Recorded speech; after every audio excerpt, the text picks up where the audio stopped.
Assalamualaikum warahmatullahi wabarakatuh. Ni saya buat video pendek je. Ini saya nak cakap pasal babi betina sial ni yang kutuk orang Singapura miskin orang Melayu Singapura miskin. Kau sedar tak diri kau tu? Kau sedar tak diri kau tu? Kat Malaysia ni, orang Melayu kita ni banyak kerja kat sana, termasuk orang Cina kerja sana. Yang kau kata orang Melayu miskin ni apa hal? Orang Melayu miskin, orang Melayu kat Singapura miskin ni apa hal ni? Kau ni duk menghina orang tu di Singapura. Jangan sebut negara dia lah. Kalau kau nak kata dia tu one person tu, tak kisah. Ni sampai nak membabitkan negara ni apa hal ni? Nampak sangat kau ni tak ada educated punya orang lah. Harapkan kau ni dibesarkan oleh keluarga politician. Mampus macam ni. Patutlah aku tak heran politik sekarang ni orang, yalah, senang cerita lah. Orang Melayu jatuhkan orang Melayu. Inilah politik. Jajahan dari yang orang Mat Salleh yang menjajah kita ni. Inilah. Sebenarnya penjajahan yang baru, penjajahan tu tetap ada daripada Melayu juga. Itu juga.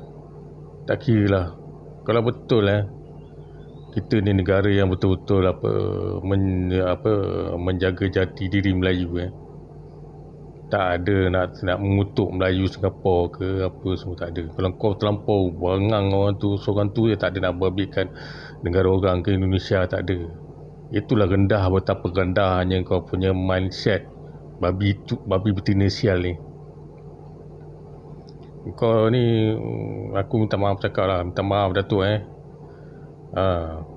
Saya cakap ni pasal adik Datuk ni. Tapi tak apalah. Datuk sekarang dah belah Zainatan ke apa ke, terpulang. Saya faham dengan Datuk. Saya tahu. Tapi tak sangka lah. Memang betul lah Datuk cakap dulu. Adik tapi tak apalah, sekarang ni Datuk dah dah sebelah saya Zainatan, tak apa, terpulang lah. Cuma saya nak beritahu dengan babi betina sial ni, minta maaf Datuk lah, saya memang cakap adik Datuk ni babi betina sial ni, tak sedar diri. Cakap memang tak ada otak punya orang. Dan saya cakap orang politician dekat Malaysia ni memang betul lah penjajah baru. Bukan macam kata hidup Melayu, tak ada. Itu dulu ni semua ni beralih bersalin kulit tapi pentadbiran kita pegang sama je daripada British. Dan bila kita dah pegang duit apa semua, mulakulah rasuah ke apa semua, pecah mana apa, macam sekarang sampai sekarang Melayu tetap macam ni juga.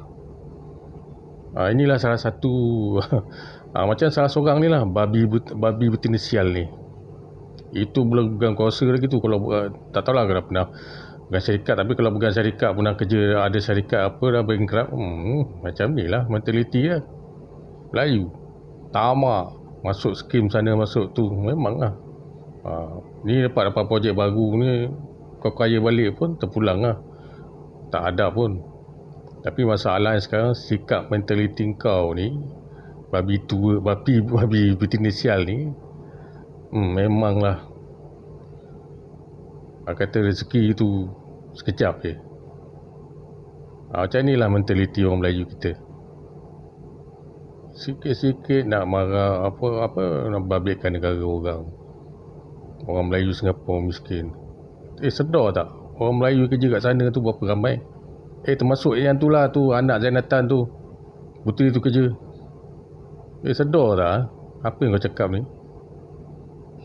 Betul-betul otak babi yang kau ni. Babi betina sial ni. Okeylah, Assalamualaikum.